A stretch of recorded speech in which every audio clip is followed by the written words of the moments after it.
Episode 62, The Paradox.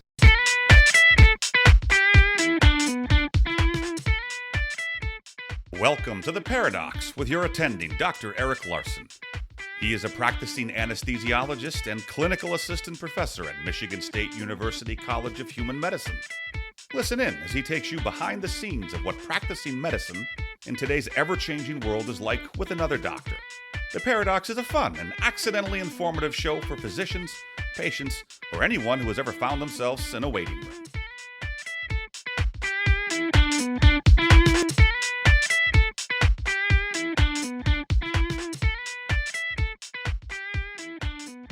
Welcome to The Paradox. I'm your host, Dr. Eric Larson. Thank you for joining me as we discuss the U.S. medical system in a fun and informative format through expert analysis. Today's expert is Joe Kick, a physical therapist in private practice. His practice is called Midline Movement, and I chose to speak to Joe because he doesn't practice physical therapy in the traditional model, one based on third-party payers. It's a very informative discussion and highlights how the payment system affects how we treat our patients.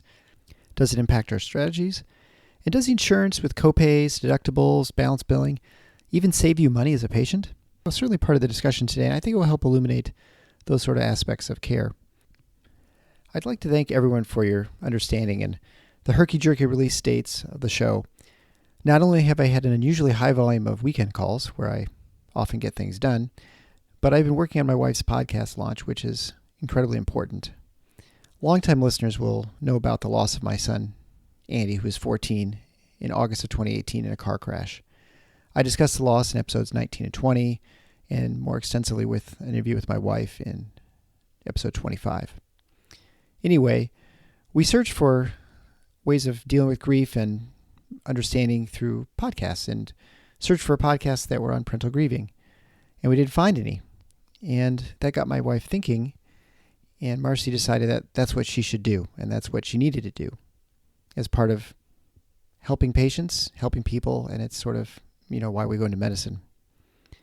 So anyway, it launched this week, and the response was very much as I predicted, a tremendous response. The podcast is called Losing a Child, Always Andy's Mom. And you can visit the website at andysmom.com. If you know someone dealing with that kind of grief or someone helping someone go through that, I'd encourage you to pass along the show and see if they find some useful help or tools or comfort from the show. Like me, she also closes her show with Andy singing his solo at the Christmas concert of 2017, the Grand Rapids Choir of Men and Boys. Those are things that are linked in every show notes page.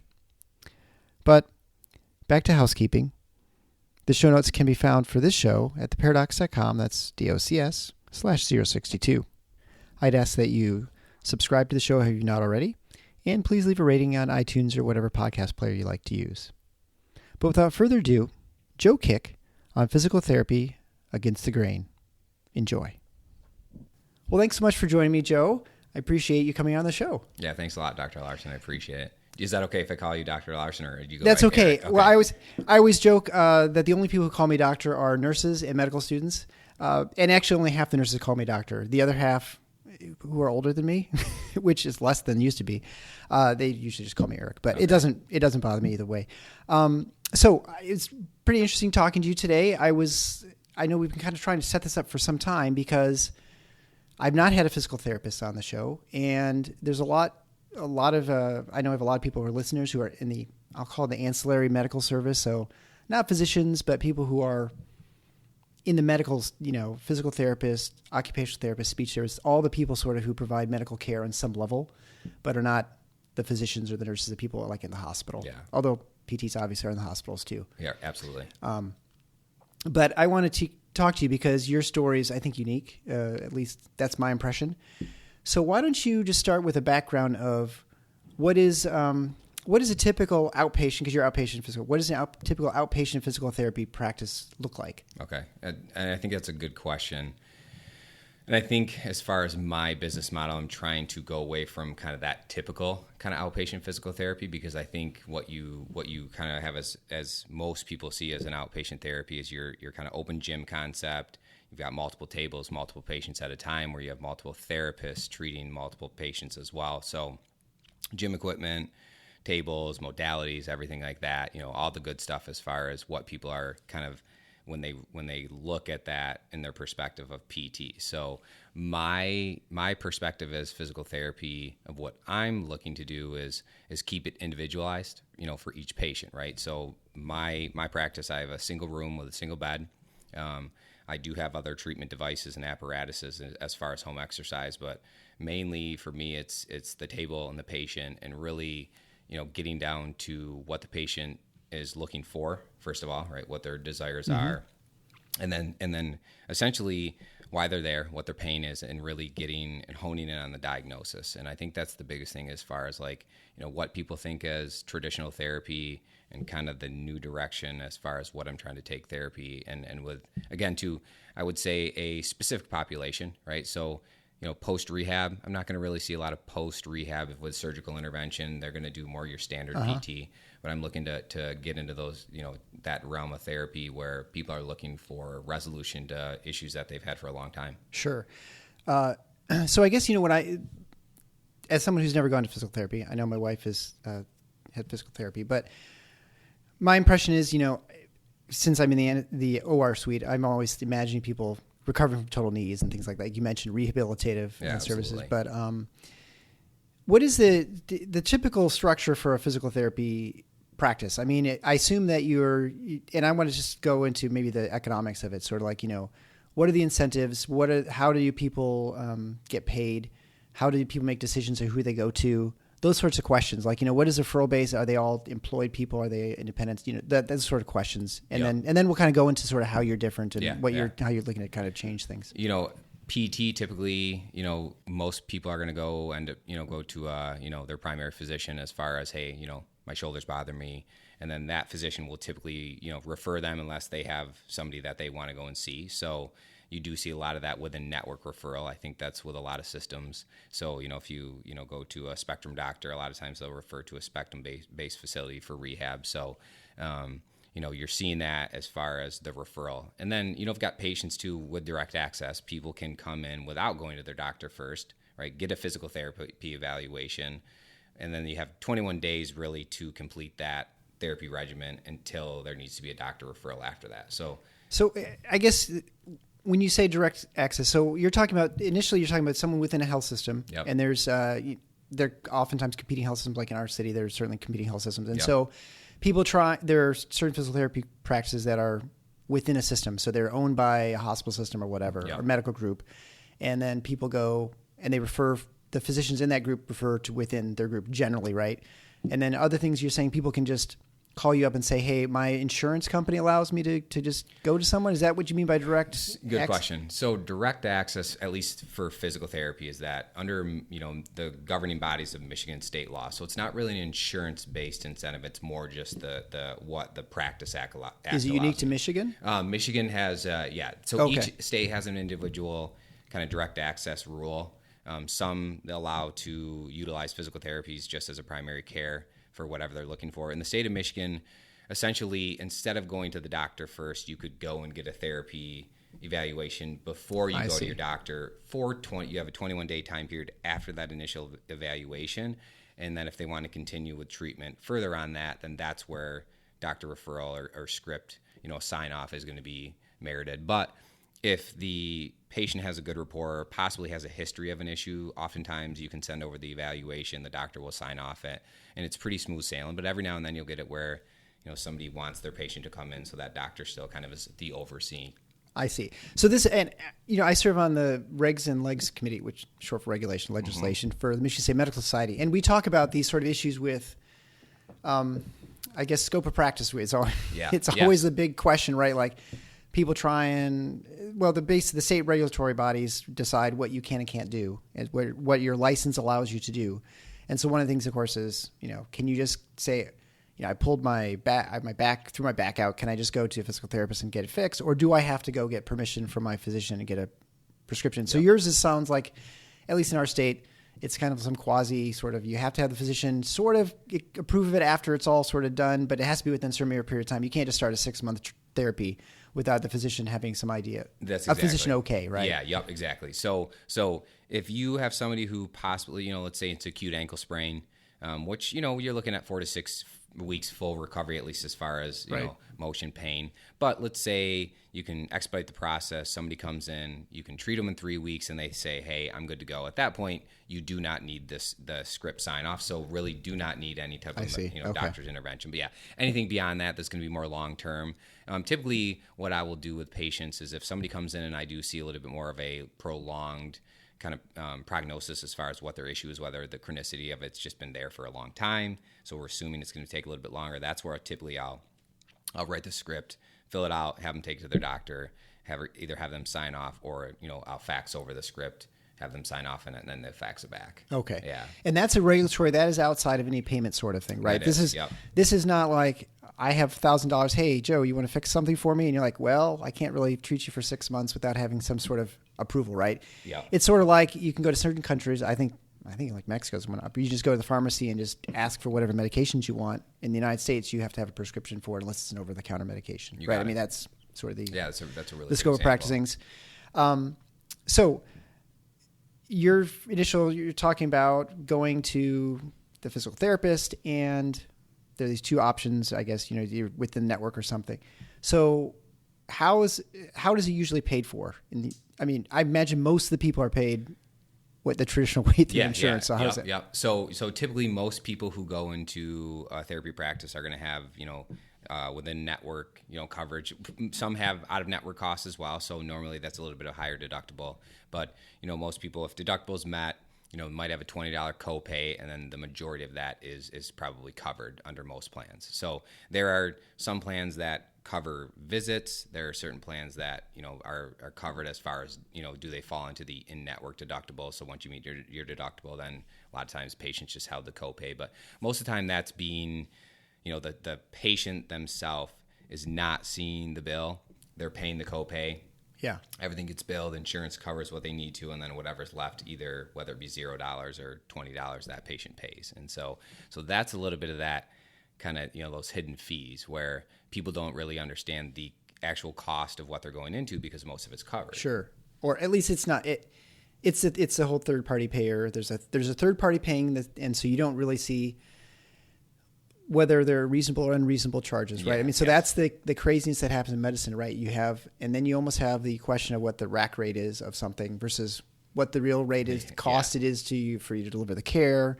And you have separate contracts you sign with different insurance providers. So, your deal with Aetna may be different than with Blue Cross versus United Healthcare versus, whatever insurance company you can think of. So when someone says, well, how much does this cost? You're like, well, depends on who you have a contract with, and so, because you're not contracting directly with the person for most physical, right? Yeah. Or it could be certainly a government payer too, which like a Medicare, Medicaid. Totally unrelated maybe, but Medicaid rates, are they generally very, very low compared to Medicare as well? I was going to say, Medicaid and Medicare. So hard to get access if you're someone with Medicaid, right? I mean, you have insurance, but no one really wants to take it. For sure, because you look at it as far as, hey, this is my charge, how much percentage do I make back? And then how much are you paying that person to do the therapy? Yeah, right. Whether you're the boss or somebody who's managing a therapy clinic. Obviously, the business part, I think, is where people do not see as far as business entities have to survive. They need to have some type of profit in order to be successful and continue to grow and flourish. To reinvest in your business as well, right? Buy new equipment. You can't do that if you're not making any extra than what you're. Yes, and so when you see those, government, insurances, a lot of times the reimbursement is lower, and so and two, I think you see it in a lot of medicine too. You see doctors now that are having to work more because you're seeing more Medicare, Medicaid. The reimbursement's lower, and so, but yeah, typically those are going to reimburse lower. The nice part about opening my practice itself and being an out of network, I do not have any contracts with insurance companies, right? Okay. So my patients pay up front, and then if they do have a reimbursement through their insurer for an out of network cost, and sometimes you had asked too about does the referral constitute the insurance reimbursement. There are certain insurance companies that if you have a referral, they will take my cost, even though it's out of network, and bill it as in network because it's now within the practice, within the doctor's referral. Sure. Yeah. And that's all those are all the strange sort of agreements that different insurance companies have, right? I mean, it's like it's almost unpredictable for what they what's covered and who's not covered, right? I would agree with that 100%. Yeah. Yeah. I mean, it's the frustrating thing that patients deal with, and as a provider of care, it's as frustrating for you too, right? Because you're doing what you think is right, and then you have to justify it, or you have to go through 6 hoops to take care of something that Definitely would be a lot simpler if someone just came in and said, "Hey, I need something done," right? Yeah. Like most services we get, obviously, you don't have to deal with any of this stuff, right? You just, you need your house painted. You have a guy come out and tell you how much it's going to cost to paint your house, and then your house is painted. Yeah, right. Yeah. There's not like 4 other people you need to ask and say you got to the painting advisory board and say, "Hey, is this okay?" Or talk to your Citizens Insurance about your homeowner's insurance. Can I cover this? Is my painting covered? Right. So you kind of just alluded to that briefly. So we'd say the traditional physical therapy is, I would say, pretty typical to like traditional any sort of other medicine, right? Like most of it is through some sort of carrier of care, either a government payer or a private insurer. We have various rack rates that we charge based on whoever it is. Medicare, Medicaid usually pays a set rate. It doesn't matter who you are, if you're good or bad, slow or fast. Yes, yeah. It's all the treatment costs this much. If you have to come back for a year, it's what should be able to be fixed in 4 weeks or whatever, right? I mean, it doesn't matter, right?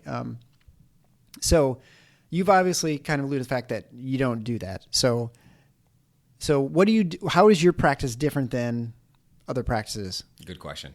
So, fee for service, some people call it cash-based practice, right? So essentially the kind of definition of that is that, there's kind of an upfront set cost that no matter what service I provide, the cost is kind of straight across the board, right? Right. So like there's a menu. And exactly.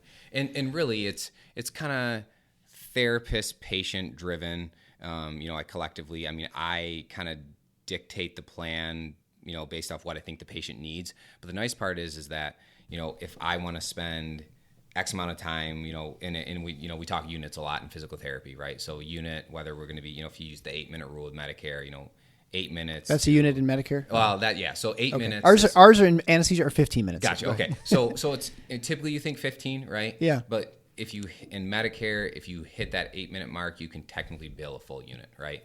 Oh, okay. And then the next unit is going to be, it's funny because I don't do Medicare anymore, right? So I used to have to know 16 or something. It's like, I want to say it's like 18, and then 23 minutes. I think you can bill 3. I have to look at that again. No, 8-minute rule. And this is why it's right. Exactly. And there's no. Someone sat in a committee meeting at some point for probably 3 months and came up with these rules. Right? Exactly.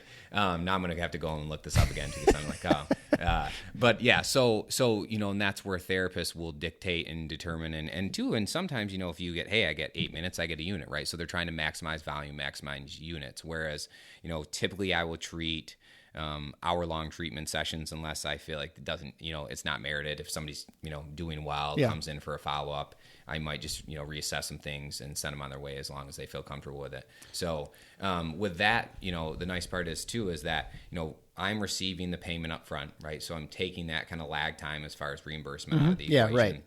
Which is huge. It is, especially as a provider. Now, as a patient, there is that can be a lot. What also too, I think that does for my patients is that most of the people, because a lot of them will go that traditional route. So I'll see people who've gone that traditional route, gone with therapy that's covered under their insurance and essentially has failed, but then go back to the doctor really doesn't have an answer. Hey, it's not really surgically merited. We don't really know what's wrong. So I'm just trying to provide another set of eyes, another set of hands, another, essentially, avenue that people can hopefully find a way to resolution, So I've interviewed a number of physicians who run direct primary care. I don't know if you're familiar with that. Yeah. But it's basically like almost a membership based. Yeah. Right. Kind of process. Concierge services. Yeah, it's like a concierge, except concierge usually suggests that there's insurance involved, and this is actually just straight membership, like a gym membership. Gotcha. Okay. So you just pay $50 a month or $70 a month. And my doc here in town is actually direct primary care now. Okay. And so the model is different in the sense that the physician is, in some ways, you're not trying to keep people out of your office, but you are, you're sort of incentivized to have less people. And so you have a better sort of handle on their care. Gotcha. Yep. And also you're maintaining their health, and your hope is that they're not coming a lot. Whereas the traditional medical practice, you are volume based. There's although there's all this talk about quality, but essentially all the money, and as you mentioned with physical therapy, sounds exactly the same, right? It's based on how much time you spend and how many times people come in. It's no bearing on, did you fix me? Yeah. Right. I mean, that happens a lot most of the time in Yeah. medicine. But it's not the primary objective. It's certainly not what people are initially paying for. Yes. I think the patients, when they arrive, that's obviously their objective. Mm-hmm. But as far as all the other the economic financial incentives, they don't always align for the resolution that the patient comes in Absolutely. for, right? And so you're just kind of doing. You don't have a membership base. Or do you also for that? I don't, yeah. That was something I looked into, right? As far as, trying to make it where people could access. So again, kind of looking at that concierge, but I would say more as what you're talking about, where it's a direct pay where, hey, the patient comes in, can pay for a membership and can utilize and access it. When I started out, I didn't really know what my success was going to be like. So I kind of just wanted to start and kind of get things rolling. And then it kind of got so congested that I just kind of had to stick with what I had going. And so now when I have more free time, I'm really trying to look at as far as, expanding, trying to make the care optimal, whether it be in the facility with equipment, things like that. But I think that realm of treatment, medical treatment, same thing with what I'm trying to do with my patients. I mean, I'm trying to give people an idea of what the problem is, give them a better, more clear prognosis, do what I think is appropriate at that point to get them out of there quicker. It's not hey, you're weak here, this is bad, so we're going to start with this, and then we're going to, every day is going to be like we'll see if you're getting better. I would expect some type of change with my patients, and every time that I see my patients, I would expect it to either be a good change, bad change. If I don't see any change at all, then I'm probably not doing the right thing, So do you think, when you're treating people, is your approach different? Because I assume you initially worked in a sort of, we'll just call it a traditional physical therapy practice, right? So I never did. So how did you? So you always practiced in this sort of model? I used to work for Shirley Kleiman here locally. Oh, okay. She developed a biomechanical based approach, right? And so I worked as a PTA for her for multiple years, and that's where I really got my training as far as I kind of outside of the box treatment, right? A lot of people that were coming in, she had the same type of thing out of network practice. Mm-hmm. So before I actually had the kind of diagnostic skills, which I was able to acquire in school, because I worked as a PTA for 6 years. So, and I did a transitional doctorate program. So I went to University of Findlay. And the nice part was I was able to use my updated education and then start to apply it to the clinic. Mm-hmm. But I had already had the treatment skills. It was just, I was treating the structural element, the alignment issues, things like that, but never really based off like an actual, orthopedic diagnosis. So, but the success was really high, right? So, I mean, somebody might have had something orthopedically that maybe was a bulge disc or things like that, right? Yeah. But we would just call it, a biomechanical dysfunction with XYZ, and typically correcting that would often resolve the issue, mm-hmm. right? So I did have clinical work though, where I did do. I was gonna say you must have been in that environment most of the time you're training, right? Yeah, for training for sure. Yeah, so my therapy, I did 3 different clinicals. One was an inpatient, which was at a skilled nursing, so a very low level, subacute rehab, and then my last 2.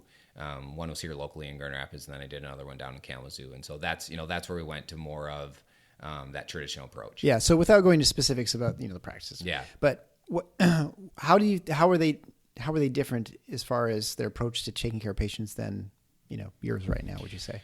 Well, I would say that when you don't really have, how do you kind of word this but like sometimes patients really don't have incentive to get better quickly, right? Mm-hmm. Because hey, I'm going to be here for 8 to 10 treatments, right? So I've got, till treatment 10 to feel better, right? Whereas you can go through and you can look at, hey, you're, this is weak and this is an issue and this and that.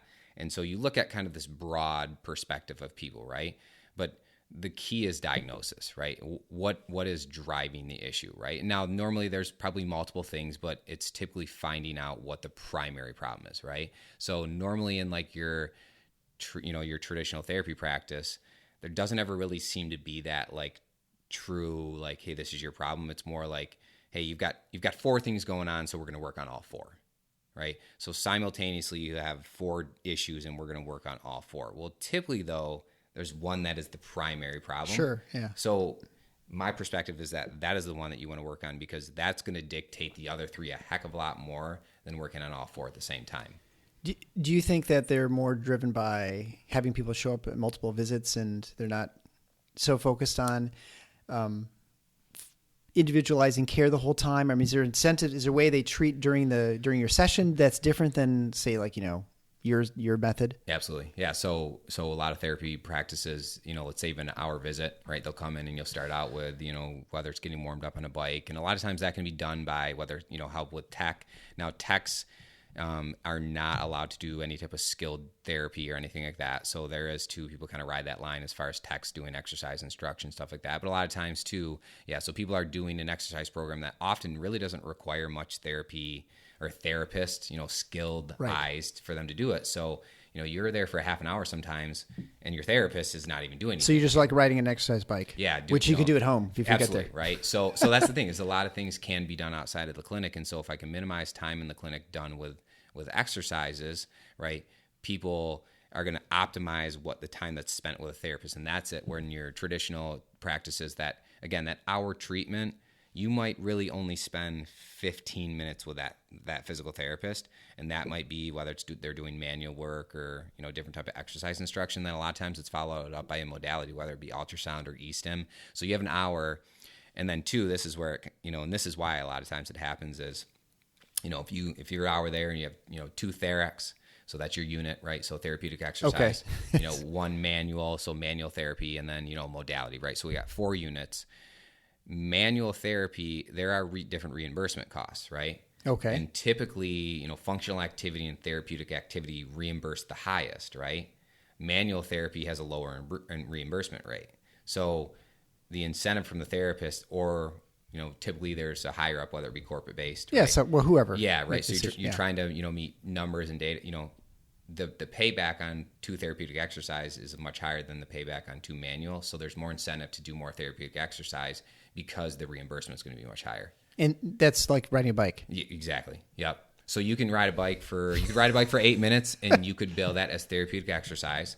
And they would, so it's 8 minutes. Yeah, it's 8 minutes to 22 minutes is 1 unit, right? Yeah, okay. Then once you go to 23 minutes, then you're in the 2nd unit. So there's kind of this sliding scale, but that's a lot of therapy companies, and even to whether it's a Blue Cross or Priority, a lot of therapists will still use that 8-minute rule because it's kind of, if we're going to go to a universal payer system, and Medicare is kind of the foundation of that. A lot of, therapies will do that. But yeah, I mean, so a lot of times you can spend an hour in a general therapy practice and spend really 15 minutes with the physical therapist. Okay. So, and that sounds very similar to medical practice. I mean, like you go to primary care practice and most of your time is spent not actually talking to the physician and getting any diagnostic work or treatment. It's spent with gathering, information and weight and whatever. So in a lot of problems with medicine are data entry, electronic health records. Is that a problem for physical therapy as well? Like a lot of times, I don't see that. I don't get the impression there's a lot of that. So. Yeah, I mean, a lot of stuff still is done. Like, with, I use an EMR for all my medical records, everything like that. I mean, me being in a single entity right now, there's, I don't have anybody who does my data entry. Did you feel, or did people talk about when you're training there are lots of back office staff who have to do all the billing and stuff like that. So like for most medical practices, they always say about 10 people in the back office for each physician. What is it? With PT, if you're, you'll typically have billing specialists, right? Secretary to that. So some people have a higher billing specialist that will do the billing, all the coding, everything like that. Spending time on the phone with the insurance companies, right. Collecting, all that kind of stuff. Trying to figure out when the pay is going to come, whether it's approved or, pre-approved. And so with PT and taking the insurer out of it, right? I still code. I do everything as far as like ICD-10 codes, my therapy diagnosis codes. But because I don't get reimbursement based off that insurance incentive, right? I don't need somebody to send that to the insurance company to make sure that there's reimbursement. So why do you code then if you don't? Because if somebody wants to submit, the insurance is. Oh, I see. That. Yeah. So it's sort of like the Mayo is like that, right? Like they don't actually contract with Medicare, but you can get just care there, and then you submit the bill to Medicare, and they pay the bill. Exactly. But so they give you the codes and whatever. Sure. So it's just a service you provide to the patients if they have insurance, they can then try and submit it and see if they get any money back. Definitely. So it does. I mean, then now it becomes on the patient a little bit, So for some people that might be a little bit of a turnoff as far as, hey, well, this is going to make a little bit more legwork for me. But often just submitting it to an insurer is pretty simple. And so sometimes they might have other questions that, I've had, calls from almost all the insurance companies as far as to just making sure I'm an actual business entity, a healthcare provider, So typically I'll get that, and then I just have to give them information as far as, tax and things like that. So just making sure I have, an appropriate tax ID and an NPI number, everything like that. Do you find most people are coming to you without expectation they're not going to get reimbursed from the insurance anyway? And so anything they get is sort of like gravy? For sure. Yeah. I mean, I there are some people that just don't really care. I know they have insurance and say, I don't really care. But I always suggest that, hey, submit that for insurance. You never know. You might get 20% back, 50% back. It's worth a shot. So, but I think most people probably are more on the lines of, at this point, I don't really care. And you made an interesting point on your website when I was reading earlier that you might see you, and I don't know how much you charge. Probably depends on the diagnosis, what you think you have to do, but maybe it's a couple $100 or something, and then it's expensive upfront cost. But if you go to the traditional physical therapist, covered by insurance, nothing's covered really usually 100%. I mean, there are ones, but first you have to meet your deductible. So if you haven't met your deductible, you're paying whatever they cost, and you have to if it's costing you more as far as treatment visits and things like that, that's going to come out of your pocket, and Absolutely. That may end up being more than your initial upfront charge. But also you have copays and balance billing, all these other sort of things that can sort of catch people. They may not expect it, right? Yeah. Well, and again too, there's always that lag time too, as far as, you go to the hospital, you don't receive your anesthesiology bill until 4 to 6 weeks, which is not necessarily your fault, but then it has to go through the processing for the insurer, making sure that you guys are getting paid, and so. And that's what I think people don't understand, is that you go into a traditional therapy practice and you still might be paying $450 for that evaluation, for all the billing and the coding and that hour-long session. Whereas, and you won't know, right? You don't know until it comes back, and then you might also suddenly say that, well, you're not going to pay any of that, right? I mean, Definitely. You don't ever know that. And so too, if it bounces back too, and let's say, hey, your deductible is $6,500, right? Yeah. And next thing you know, you've got a $450 therapy bill that came out, that comes to you 4 weeks, 6 weeks later, and then you're already in, and then you're thinking, well, I've already done 8 treatment sessions, right? So $450 plus all those, right? Yes, So you're saying, right. Now, granted, essentially you're working towards a deductible, which, if you have other medical bills or expenses, right? Essentially you'll meet that, but it's still, it can be a lot of out of pocket costs that you just end up paying, and maybe that you are relatively healthy except for a therapy issue, but it costs you $6,500 and going to a more traditional, therapy that you had to go for 20 visits. Right. And, I think there was a time, certainly when I started working in 2004 in a private practice here, that it was not hard for people to meet the deductible. And I think people oftentimes did, because the deductibles are like $1,000, $2,000. And so the average person is going to probably meet that deductible through the year. And so then it's not a big deal. You're expecting to spend that much. But now your deductible is maybe $6,000, $7,000, $10,000, especially for a family of 4. Yeah. And now it makes a big difference because you're probably not going to meet the deductible and get that. And and it's not a goal to meet it because it costs you so much to get to the point where now we're paying 80%, and then you're still on the hook for 20%. Right? Yeah. Yes. And so I think too, with you're seeing these higher deductibles, and so and being relatively new as far as like understanding, reimbursement and deductibles and everything that comes into healthcare, because before I was just providing, right? So I never really cared as much about. You're a worker bee. Yeah, right, yeah. Right. And so now now it's looking at the scheme of it and going, and then too now having a family, right?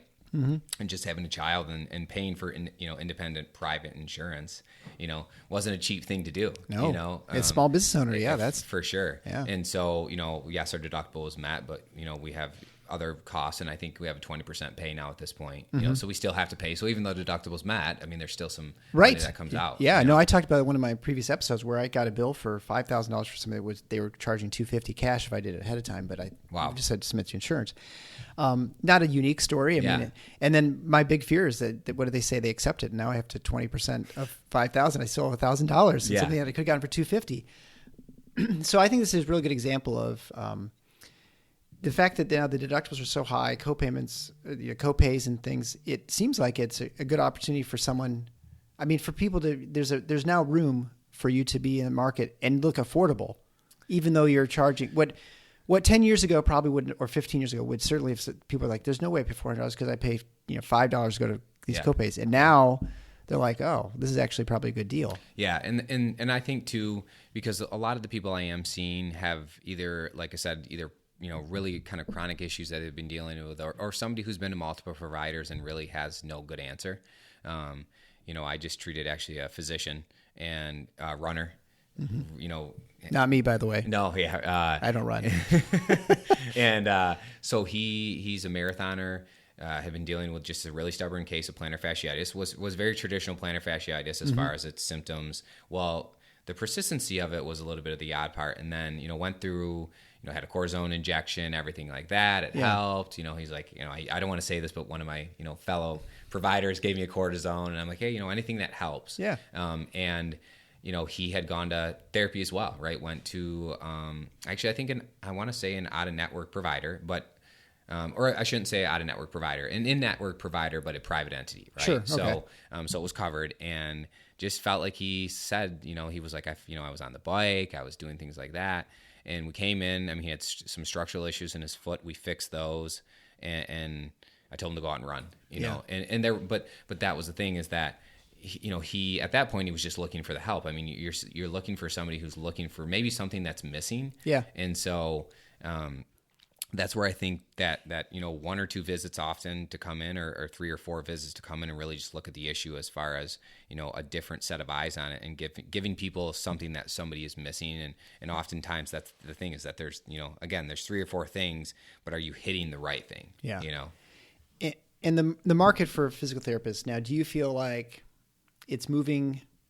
Is it moving in any sort of direction? Do you feel like what your model of sort of the cash pay upfront, we're just going to treat the problem, and we're not going to have, we're not going to treat it like it's been traditionally treated. Yeah. Do you find that that's growing? Do you think there's a movement towards this, or do you think you're just an outlier and a kind of weirdo in town? Yeah, I think medicine in general is going that way. I think most of the smart people, as far as that go, it just, again, that business model. But I think too that people in general sometimes, and I think are kind of getting fed up with some of that, that, hey, yeah, this is what my insurance provides, but is it the best, care that I can get? So, I would say that it's kind of progressing slowly. I think it depends on the market too, right? Yeah. I think Grand Rapids, as far as the economy and the way it's growing, this market for me is fantastic. When I was you said you're too busy. Yeah, already. Yeah, absolutely. And so, you look at just the surrounding area, and just the growth is tremendous. And so, when I was in school, a lot of the therapists, because I went to school in Ohio at University of Findlay, and they talked about how, some of them actually had private practices, but when certain laws, came into play in the 90s and the 2000s, where pay was taken away from private practices and went more into the systems, a lot of those failed. And so in towns that couldn't sustain that, right? So you're seeing some of those like super payments, lump payments, where people are setting up incentive plans where basically, hey, we're gonna give you X amount of money for your patient for this amount of time. Oh, okay. Right? And so a lot of hospital systems were negotiating with insurance companies, and so then now you're taking away from some of those smaller entities. I see. Yeah. So some more into even like private practice, whether it be like a home healthcare, right? Yeah. So home physical therapy, whether it be for geriatric population or people who just can't get out of the house. But I think that our market definitely had it, and that's why I think for me I went that direction. But I was in school. There were about 36 people in my program, and I would say probably most of them probably thought I was a little bit crazy. And so, you're an outlier still. Oh, for sure. But I think in Grand Rapids, there's a market to have multiple. There are a couple other professionals here, sure, physical therapists who do that. Do you feel that's a generational thing? Do you think do you think most people go into physical therapy aren't entrepreneurial and willing to take the risk, or do you think it's because at some point, if there's enough supply, people are going to, or enough demand, I should say, then people will supply whatever it is they think they see. But do you think it's just, I've always wondered if it's sort of like we always have this talk now in medicine that people are going in with the expectation they'll be employed, and they're not going to go into private practice and go on, hang a shingle and start practicing, because there's so much risk involved. Absolutely. And it's hard, without the infrastructure with the HRs or whatever, Yes. you know, to try and afford all this stuff.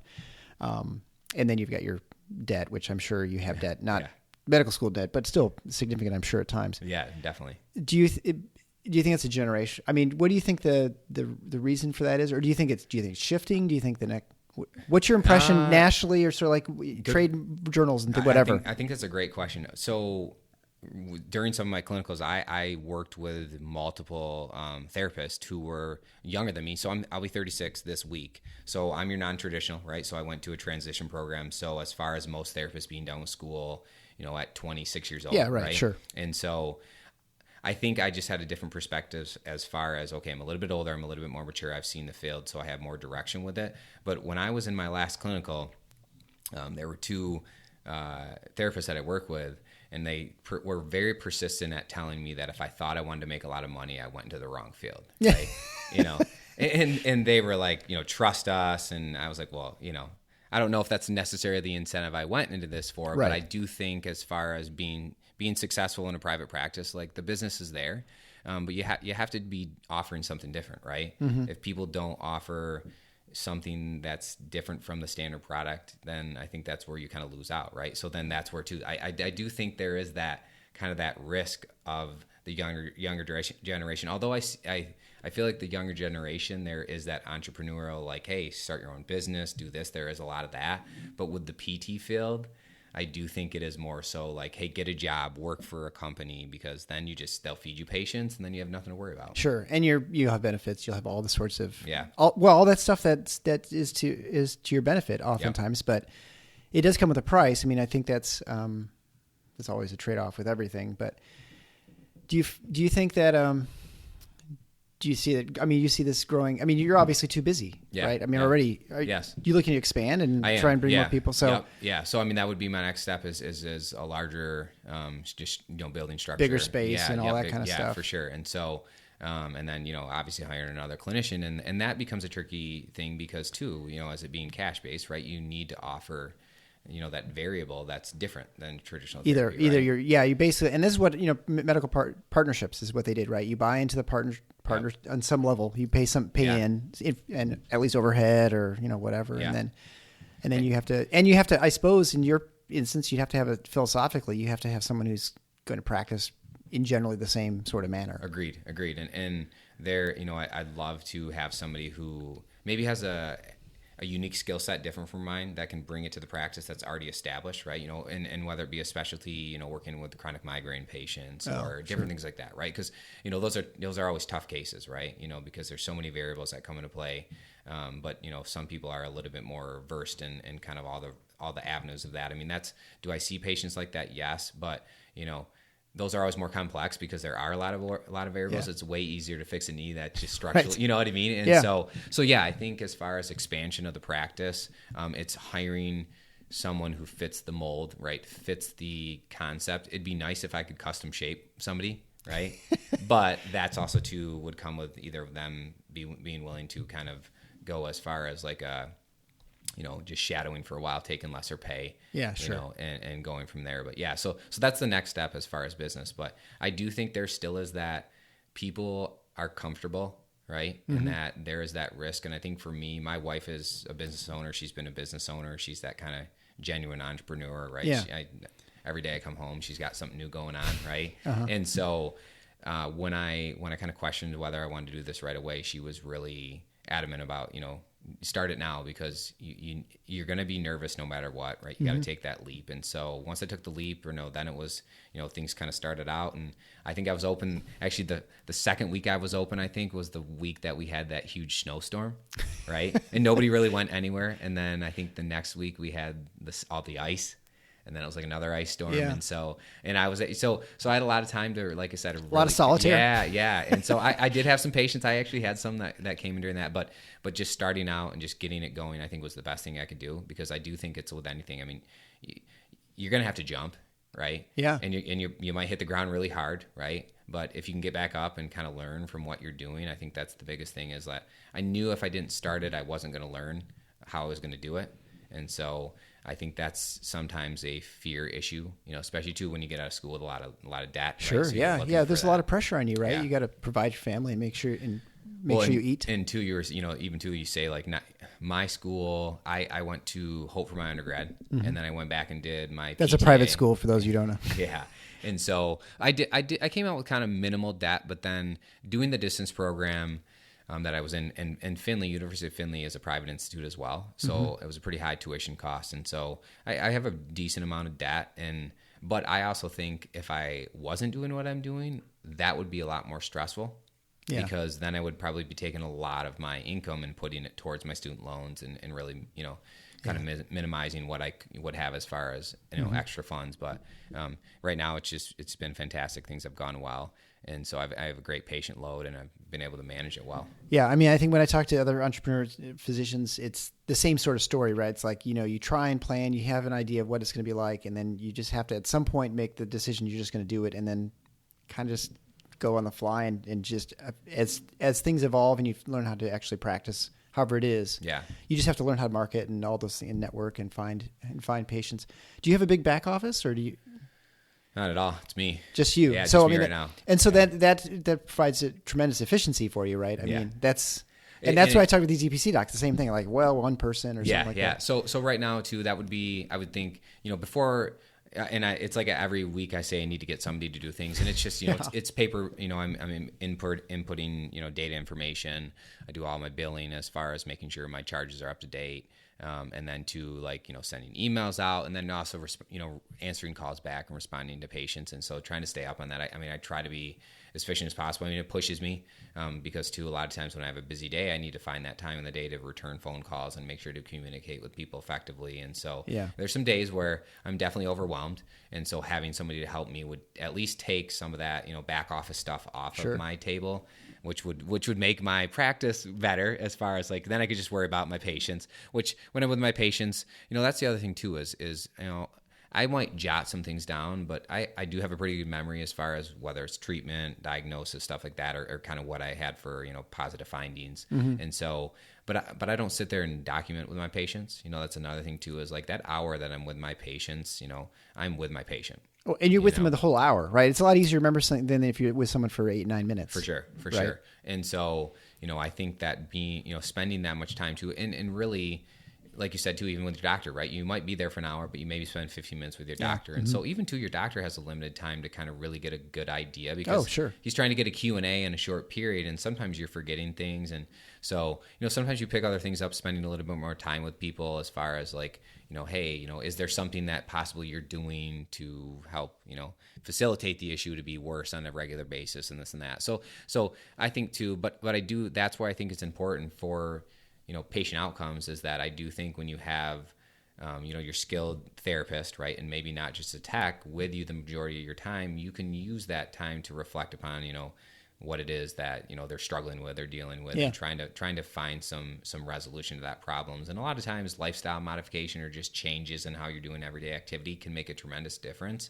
And I think that's where spending a little bit more time with your patient and getting a good idea of their limitations really is going to, show more of a long-term outcome. Sure. And I always feel like if you're going to spend a couple $100, you want to spend it with someone who's worth a couple $100 rather than spending it on an exercise bike. Yeah, right? I mean, definitely. And that's the same thing with a physician. Like if you're going to go see someone, you actually want to see the physician. You actually want to have someone who's an expert who's going to be able to fix whatever it is or give you an idea. You don't want to spend a bunch of money and not actually ever see anybody. And I've had failed cases too. And I think there are a lot of therapists. Some therapists don't like to refer right to doctors because hey, your surgeon does this, but with people who sometimes have things they're struggling with, I will bring a medical specialist in to help intervene, whether it be say, hey, I'm not sending you there because you need to have surgery, but at least we get a perspective of what's going on internally. But they might be able to offer something, whether it be pain management with cortisone shot, something like that. I mean, and people are tremendously thankful when you send them in the right direction, right? It's not always going to be the best as far as their patient return, because they might have having surgery and I would say, the blame's not really on you by any means, but some people might take it that way. But, I think when you send people in the right direction and people find, and they end up on the good end of a surgical outcome, they're very thankful that you did it. Oh, I mean, look, you can't fix everything with physical therapy. You can't fix everything with surgery. There's always some combination between. Some things are,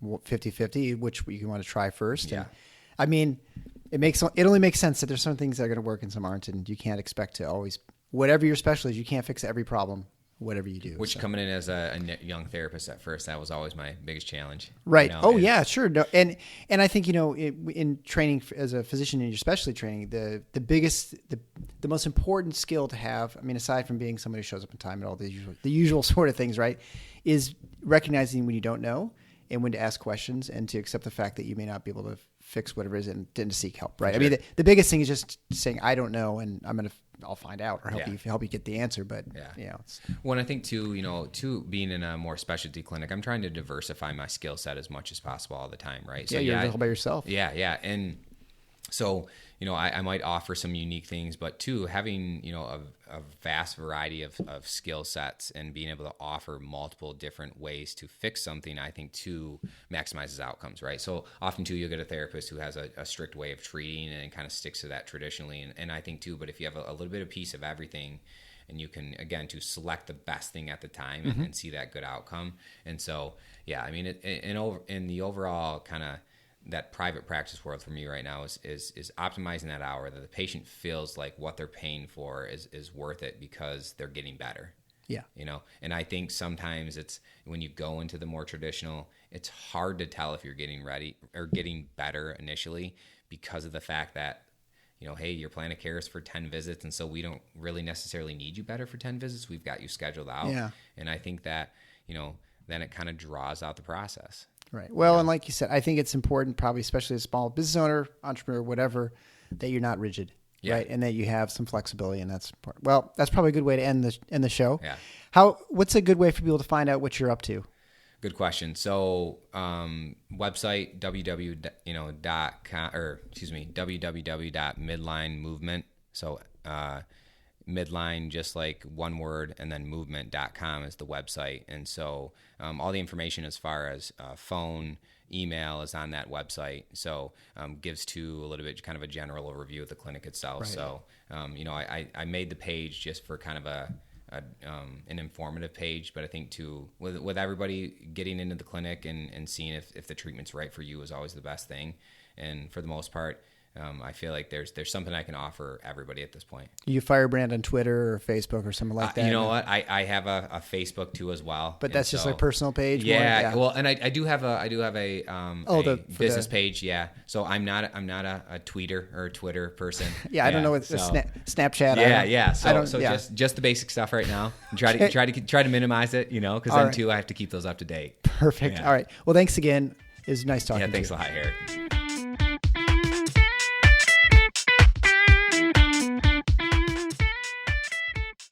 Thanks for listening to The Paradox.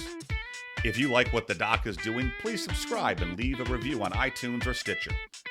And share the show with your friends. Become a supporting listener to get access to special bonuses at patreon.com/theparadox. Show notes can be found at theparadox.com.